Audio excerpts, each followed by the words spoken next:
Okay. Dito sa mga pinaka-recent na event ni VP Sara, yung speech niya pa lang na ito, very symbolic para sa akin. Symbolic siya in a way na hindi siya pwedeng or nilimit niya siguro ang kanyang sarili na hindi siya masyadong political. Pero in a way, yung message niya, in a way na ginawa niyang symbolic, yun. Isa-isahin nga natin itong sinasabi niya. Bibili ako ng lupa at bahay dito sa inyo. Para naman Okay, so sabi niya bibili siya ng lupa at bahay dito sa Ifugao. So, by saying na bibili ako ng lupa at bahay dito sa Ifugao, alam natin na ang route ni VP Sara ay sa Mindanao. Ano ang nagawa ng isang Duterte or ang mga Duterte sa buong Pilipinas? They put Mindanao on the map of the national scale sa politics, sa lahat ng aspeto, economics, yan. Kumbaga nailagay sa mapa ng Pilipinas ang Mindanao. Kasi Mindanao, knowing Mindanao, laging nahuhuli sa economic progress, sa politics, hindi masyadong kinikilala, sa lugar, hindi rin masyadong kinikilala. Pero because of Duterte, ang tatay hanggang sa mga anak, sa mga apo na rin, they maintain that there is this dignity and respect na due for the Mindanao people. So ngayon, by saying na bibili ako ng lupa at bahay dito sa Ifugao, knowing the fact, ang lugar na Ifugao, even other capital region, Cordillera Administrative Region, they are not being put into the map. Kumbaga yung central lang, yung Manila, Panay Manila, ayan mga nandyan sa mga region 2, region 3, mga ganun, sa Manila, NCR, Ifugao, especially Ifugao, hindi masyadong kinikilala, hindi masyadong kilala eh. Pero for a Duterte who put Mindanao on the map, putting another place or another region on the map, very historical at very para sa mga taga Ifugao, parang sa kanila karangalan na mabigyan sila ng pansin ng isang national level na politician. Actually, hindi siya politician kung may tuturing eh. Bakit ba naman siya pupunta sa Ifugao? Second highest position in the land. Bakit siya pupunta sa Ifugao na hindi naman kilala at wala naman siyang leverage doon? Pero dahil hindi siya sa pansariling interest. Hindi siya dahil may purpose na tatakbo or magpasikat, kailangan mamili siya ng lugar na sikat, like yung Sinulog, yung Panagbinga, yung mga ganun ba, yung Dinagyan, yung mga lugar na yun pupuntahan kasi kikilalanin siya, sikat yon, mga mainstream media siya, regardless kung may mainstream media na pupunta dyan o wala, vlogger man o pupunta siya. It is because she wants to uplift. Ito yung totoong uplift, hindi yung uplift ni Marcos Jr. Uplift people, lalong-lalo na yung mga kinakawawa. So, bibili ako ng lupa at bahay dito sa Ifugao is putting the Ifugao place on the map. Hindi lang yung Lamot, hindi lang yung specifically Lamot, but by saying, by going to Lamot, parang Pilipinas din, di ba? Pag meron tayong contestant na nanalo or nakilala nila Simon Cowell, regardless kung taga saan sa Pilipinas man yan, Luzon, Visayas, Mindanao, but by representing Philippines is putting Philippines on the map. So, ganun yun. Next. sa susunod na fiesta ay pwede din kayong kumuha ng pansit at lechon. Okay, para naman sa susunod na fiesta. So, ibig sabihin, di ba? There's so many fiesta na dapat or kailangan mong puntahan para mas lalo kang makilala on your self-benefit, di ba? Pero ito hindi eh. Rambakan, actually, to be honest, guys, ako, I'm from Cordillera. Pero ngayon ko lang narinig yung Rambakan. Sa totoo lang but sa totoo lang ngayon ko lang narinig. But because of VP Sara, nalaman ko na meron palang Rambakan sa may Ifugao. Ang alam natin, Panagbinga sa Baguio, ayan, Sinulog sa saan ba? Cebu, Dinagyan sa Iloilo, yung mga yan. Yung mga iba, mga sa Manila, mga ganyan. Pero ito, ngayon ko lang narinig talaga. So, anong sabi niya? Para naman sa susunod na fiesta ay pwede din kayong kumuha ng pansit at lechon sa bahay po. Okay. Para sa susunod na piyesta ay pwede kayong kumuha ng pansit. 'Di ba? Sino yung pinakahuling politiko na nag-mention ng pansit na senseless, nonsense na pansit na sinabi daw ay ang mga guro ay nagluluto daw ng tuni-tuniladang pansit. So dito hindi niya pwedeng banggitin yung Bongbong Marcos kasi nga syempre politics yan eh. Of course may pinapangalagaan din ang mayor dito ng Lamot na sana hindi siya maging political, but of course ang ginawa ni VP intellectual ginawa niyang symbolic yung kanyang speech na pwede niyang sabihin na okay, pansit, pwede kayong humingi ng pansit sa akin, pampahaba ng buhay. Pero hindi ito nilada. So, inaano niya dito na para sa susunod, okay, na mamili kayo.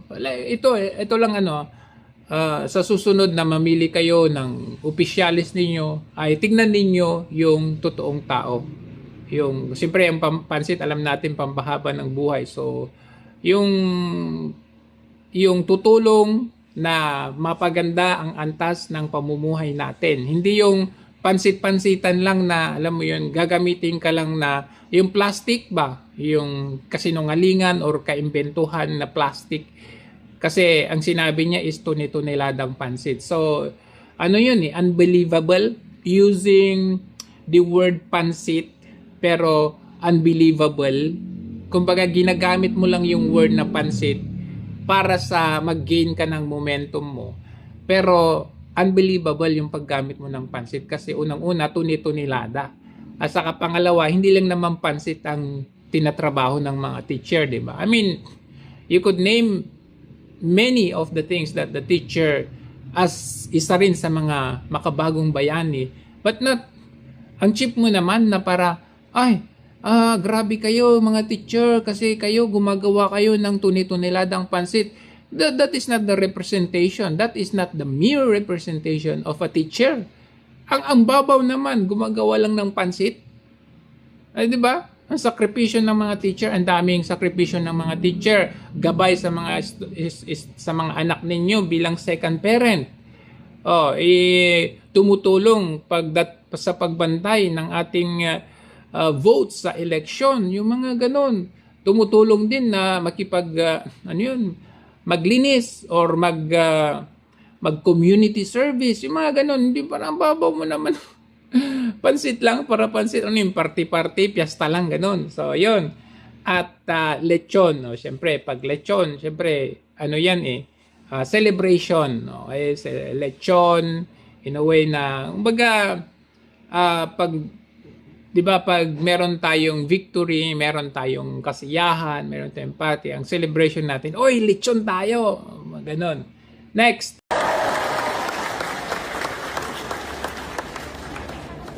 pinag-iisipan ko pa at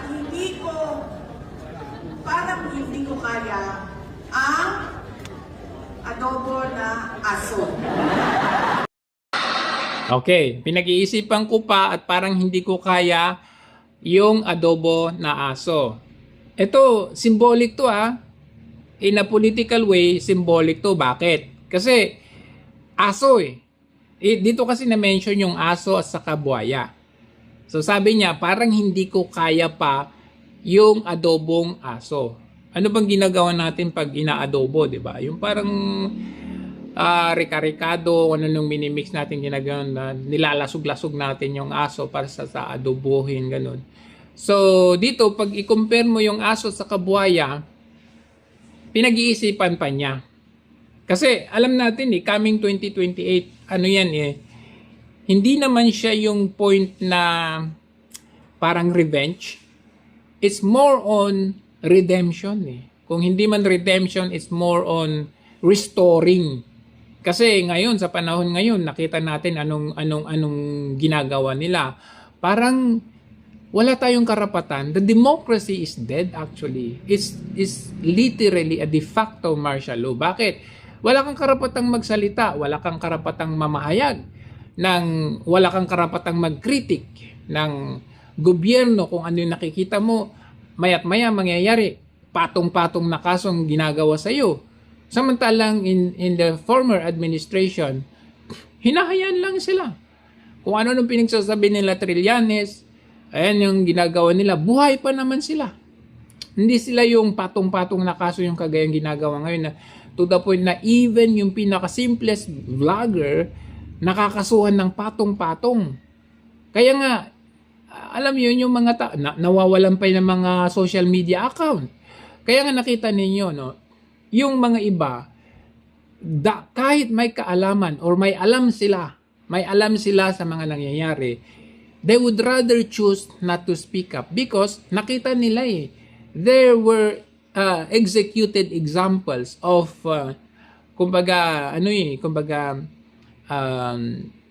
yung martial law type na kung noong araw kinukulong, kinakasuhan, tinotorture, ganun. Ito kasi nasusupil yung karapatan natin na mamahayag. Karapatan natin mag-rally, hindi tayo binibigyan ng permit or ano. Kumbaga, ang daming kaya hindi na magsasalita yung mga taong may alam. So, yun yung gustong i-restore ng isang Duterte pagdating ng 2028. So, sabi niya rito is pinag-iisipan ko pa kung aano ako ng adobong aso. That aso, okay, is the representation, symbolic nun, symbolism nun is yung mga nasa paligid ni Marcos Jr. Halimbawa, yung mga employees. Alam ng mga yan. Alam ng mga employees, halimbawa, Cabinet Department of Education, Department of Interior and Local Governments, DOT. Alam yung mga tao doon, alam nila yan. Sila yung mga aso na kailangan nilang sumunod sa utos ng boss nila. Yung mga kapulisan na lower rank or yung mga SPO1, yung mga rank 1, yung ganun. Alam nila ano yung pinaggagawa nilang kabalbalan ng boss nila, yung commander nila, higher official nila. Pero trabaho nila yun nasundin ang utos ng kanilang commander-in-chief. So, sila yung mga aso, sunod-sunuran na wala silang magawa. Hindi nila pwedeng suwayin kasi yun yung utos nila. So, pinag-iisipan niya, sabi niya, pinag-iisipan ko kung kakain ako, ibig sabihin pinag-isipan ko kung paparusahan ko ba din sila. So, I mean, ako from the very first na narinig ko itong speech na very symbolic sa akin. Parang nakikita ko na meron siyang warning, stern warning, meron siyang patama dito, meron siyang mensahe dito na that if you dig deeper, that is the kind of President Sara Duterte in the coming 2028. Bagamat pumunta siya sa isang simpleng lugar, hindi kilalang lugar, she went there, all right, to paint a picture that this is me, when you vote for me, when you root for me in the coming 2028, I might eat you.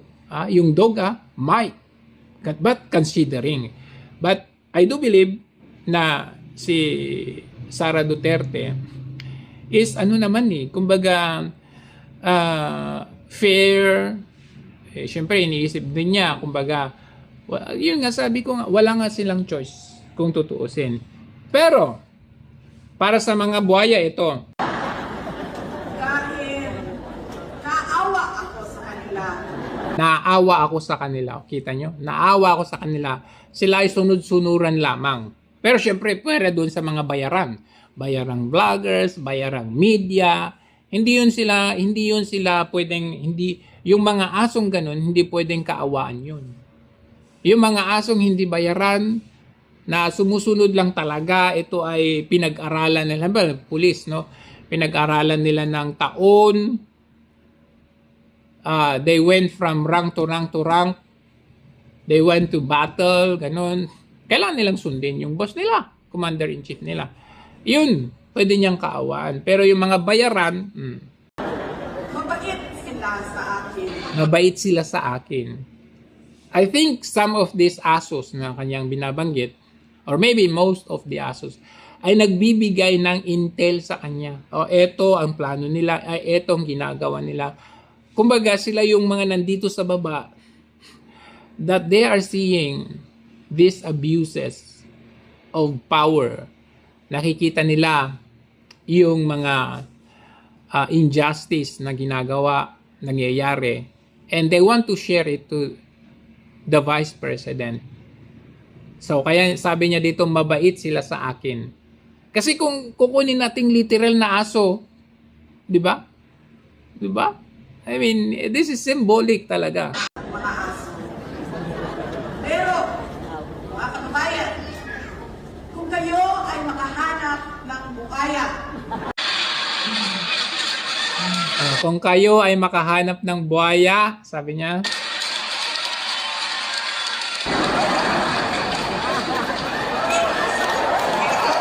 dito sa Cordillera. So, alam na natin ang buhaya. Magnanakaw, traidor, suwail. So, that's the representation of buhaya. Okay? They represent here yung mga politicians. Not only the House of Representatives, but the buhaya politicians na walang ginawa kundi pagnakawan ng kaban ng mga lugar-lugar sa Cordillera. So kung kayo ay makahanap ng buhaya, isumbong nyo kay VP Sara. Hindi niya yan kaawaan. Bakit?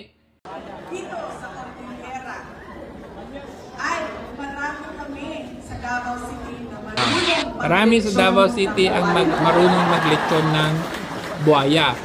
Alam nyo kasi, dito sa impeachment, they are trying to bring down VP Sara.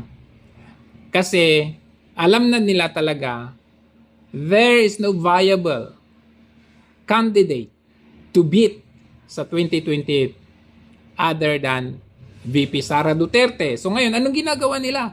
125 million or even 600 million compared to the billions to trillions na pinag-uusapan dito kay Marcos Jr. But yet, they are concentrating on this Vice President.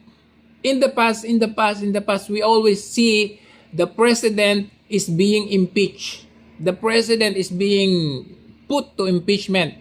But this is the first time wherein hindi na President kundi Vice President. In the past, we always see questions like, nasaan ang Pangulo? Nasaan ang Pangulo? Nasaan ang Pangulo? But only, this is the first time wherein ang tatanungin, nasaan ang Vice Presidente? So, here, it is very clear, ang tinitingnan talaga nila dito is hindi yung labanan ng korupsyon, but to, anong tawag doon? To clear out the threat. Anong tawag doon? Neutralize. Eliminate that threat. Yun ang purpose nila. Regardless kay malaki yung presidente, billions to trillions, doesn't really matter because that is not the threat. They are using the president right now The power of the president, the capability of a president to give command order to these people, to these buayas, to eliminate the Duterte. Because coming 2028, they know what's gonna happen. If they try to impeach the president, they know the threat is the next one. So what they are trying to do now is to eliminate the threat now para pagdating ng 2028, ang matitira is the weaker one or even the weakest one. So sinasabi niya dito is, marami kami doon na marunong maglechon ng buhaya. Ang symbolism nito is marami kami doon, sabi niya. Kami doon sa Davao City, we have been proving many times, decades to decades, na kaya naming linisin ang Davao. Not only Davao, we gave good name sa Mindanao because of what we did in Davao. So ibig niyong sabihin, kahit tanggalin niyo ako ngayon sa impeachment na ito, marami pa rin kaming matitira sa Davao na papalit sa akin na tatakbo sa 2021. So if you see, marami kami sa Davao marunong maglechon ng buhaya. So tanggalin niyo man ako ngayon, sabi niya. Okay? Tanggalin niyo man ako ngayon. Andyan si Pulong, andyan si Baste, andyan yung mga anak, mga apo. So that's the symbolism of marami kami doon na marunong maglechon ng buhay. So tanggalin man si VP Sara Duterte ngayon, don't you worry. May susunod pa. Meron akong mga kapatid. By the time na 2027 filing of candidacy, hindi nila matanggal kasi may 2 pa, may 3 pa, may 4 pa na hindi pa nila natatanggal. Ano, sunod-sunod nilang buberduguhin lahat yung mga Duterte? Hindi nila kaya yan. Sara Duterte pa nga lang hindi nila kaya. And even Baste, even Pulong, hindi nila kaya. So, sinabi niya dito is very symbolic in a way na kami doon, marunong kaming maglechon ng buhaya. Marunong kaming linisin, tanggalin ang mga buhaya. And look what happened to Davao City. Everywhere in Davao City, they've been disciplined very well. Kukross ka sa crossing, yung mga sasakyan mag-stop sila before the pedestrian, mag-stop talaga sila. Before the lines, yung mga yan. Wala kang makikitang upos ng sigarilyo, hindi mapanghi kagaya sa Maynila na pinagyayabang nila. Diba? Hindi mapanghi, malinis. Iwanan mo yung cellphone mo dyan, balikan mo, nandyan pa. That's the kind of mga marunong, marunong maglechon ng mga buhaya. And that is for a very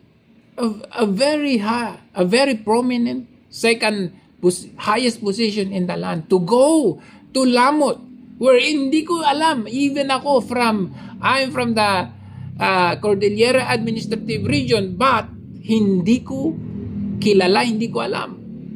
It's a shame na I'm from the Cordillera, but I didn't know Lamot is in Ifugao. But for a second highest position in the land, to give credit to Lamot, Ifugao in general, somehow recognize this place, isang malaking karangalan. And I am very proud of course bilang Cordilleran, because VP Sara has put on the map. Kumbaga, you would imagine dito pa lang makikita niyo sa yung pagkasimple ng isang tao na ako vice president ako. Pupunta ako sa lugar, I don't know that place. And knowing the fact, traditionally, there were, in my mind, there were tribal wars there, headhunting or whatever. But I went there to see the culture, the tradition and recognize it and put it on the map. That somehow there is this place that they do rambakan, people do feast, okay? Festival. Kumbaga, ang saya, ang sarap, tignan. Kaya naman yung mga tao, hindi mo matatawaran yung very warm ang kanilang welcome doon. Marami na ngayon ang taga Ifugao ang nakaka-appreciate kay VP Sara. And you know what? This would translate to another votes. Kasi dati, ang Mindanao, ang stalwart nitong si VP Sara o yung mga Duterte, Mindanao to Visayas, maybe some part of Visayas. But now, okay, you are also okay, unconsciously, not knowingly, you are touching hundreds of lives from the Cordillerans na hindi kayang gawin ng mga ibang politicians dahil ang taas ng ere nila, presidente sila, senador sila, congressman sila, hindi, ayaw ko dyan. But for a Vice President, Sara Duterte, pinaunlakan niya ang invitation ng isang lugar. Isang malaking karangalan para sa isang lugar na makita nila, oh, ito pala to. Now they realize, this is the person I am really looking for. Whereas, itong sinasabi nila na, presidente ko no, even in a midst of crisis, hindi naman kayang hindi kayang, mas matalino pa ang gasoline boy. Mas matalino pa ang mga vloggers mag-isip kung tutuusin. So, I mean, you would imagine you have a president, bukod sa siya ay addict, bukod sa siya ay incompetent, hindi talaga effective. Look around you. Look around you. Buti na lang, ang daming nagsasabi, buti na lang hindi COVID ngayon. Kasi otherwise, many have died. In fact, nung panahon ng COVID, nagka-COVID yang si Marcos Jr. Survivor siya kung tutuusin. Pero kung ang presidente ay kagaya niya, ang presidente ay kagaya niya, at siya ay na-COVID, patay yan sigurado.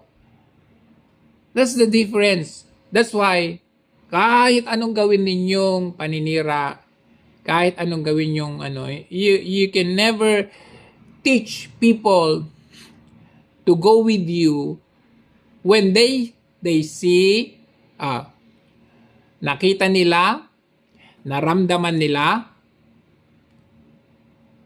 base sa kanilang experience, ang totoong pagmamalasakit at serbisyo mula sa isang Duterte government. Naramdaman nila yan kay PRRD, hindi yung tipong pakitang tao, hindi yung tipong, maglagay ka dito at kunwari kayo ay tinutulungan, o maglagay kayo dito at kunwari kayo binibigyan ng ayuda, pero pagkatapos binabawi, o kaya binabawasan yung pera.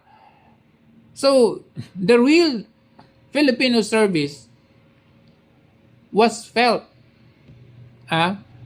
by many. Ito, naramdaman ng mga tao ang totoong serbisyo mula kay PRRD. Yung totoo, yung totoo, hindi yung sabi ko nga kunwa-kunwa lang. Yung pilit.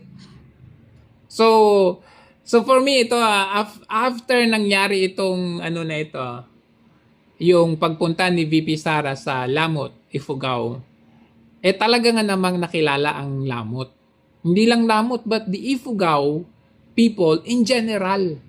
And marami na ang nagmamahal kay VP Sara because na-realize nila na she has a good heart.